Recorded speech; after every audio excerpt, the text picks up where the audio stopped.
म्हणजे आता जोपर्यंत पत्रकारांमध्ये ऐक होत नाही तो आमच्यामध्ये ऐक होत नाही. पण ठीक आहे, तो ना ऐक्याचा विषय जो आहे तो आता एकतर माझी प्रामाणिक इच्छा भावना व्यक्त केलेली आहे. त्यांच्यावर काही चर्चा माझी डायरेक्ट झालेली असं नाही, पण माझं मन मी अनेक वेळेला मोकळं केलेलं आहे. आणि आम्ही एकत्र आलो तर आमची ताकद मोठी उभी राहू शकते हे सगळ्या त्या महाराष्ट्राने पाहिलेलं आहे. त्यामुळं ज्यावेळेला आमचे आचार खासदार निवडून आले होते त्यावेळेला आम्ही सगळे एकत्र होतो. आणि नंतर वेगळी झाल्यामुळं मी एकटाच खासदार राहिलेलो आहे. त्यामुळं माझी इच्छा आहे की प्रकाश आंबेडकरांनी खासदार व्हावं, कवाडे सरांनी व्हावं, आमच्या राजेंद्र गवईंनी व्हावं.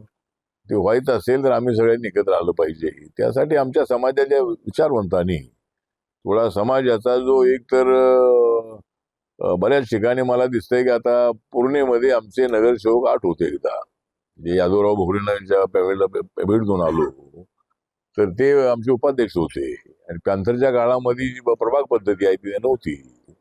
त्यामुळं आमचा या प्रभाग पद्धतीला विरोध आहे. ते आहेच ते आता, पण चार मतदारसंघाचे 4 वार्डाचा एक प्रभाग असतो. त्यामुळं आम्हाला निवडून येता येत नाही, कारण 4ही ठिकाणी आम्हाला मतं मिळत नाही. पण एक वार्ड असेल तर आमच्या मतावर आम्ही अनेक ठिकाणी निवडून येऊ शकतो. तर त्याचा एकदा मुख्यमंत्र्यांची मी चर्चा करणार आहे. पूर्वीच्या अनेक वर्षांपासून ही वार्ड सिस्टीम होती आणि प्रभाग पद्धतीमुळं त्या नगरसेवकांना म्हणजे अडचणी होते आहे. त्यामुळे आपापल्या वार्डामध्ये काम कसं करायचं, काय प्रश्न आहेत, तर त्यामुळं त्याचा एक आमचा प्रयत्न आहे. तर आता ऐक्याबद्दल आपण सांगितलंय की आता बघूया, जर आम्ही एकत्र आलो तर समाजाचा त्यामध्ये मोठा फायदा आहे. आणि म्हणून जर असा कधी योग आला, तर योग नव्हे पण असा जर प्रयत्न झाला तर समाजातल्या काही विचारवंतांनी त्याचा विचार करावा. आणि जे काही लोक या पक्षात त्या पक्षात, या गटात त्या गटात, असं जे काही सगळं चाललेलं आहे, एकच पक्ष रिपब्लिकन पक्ष, अशा पद्धतीची भावना आपण ठेवू सगळ्यांनी काम करणं अत्यंत आवश्यक आहे. आणि तसा एक प्रयत्न झाला तर त्याला माझा पूर्णपणे पाठिंबा राहणार आहे.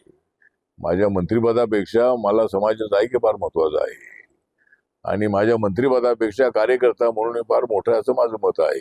मंत्रिपद येतात, खासदारकी येते जाते, पण कार्यकर्ता म्हणून माझं जे पद आहे ते कुणी हिरावून घेऊ शकत नाही. त्यामुळं कार्यकर्ता म्हणून म्हणवण्यामध्ये मला स्वतःला आनंद आहे.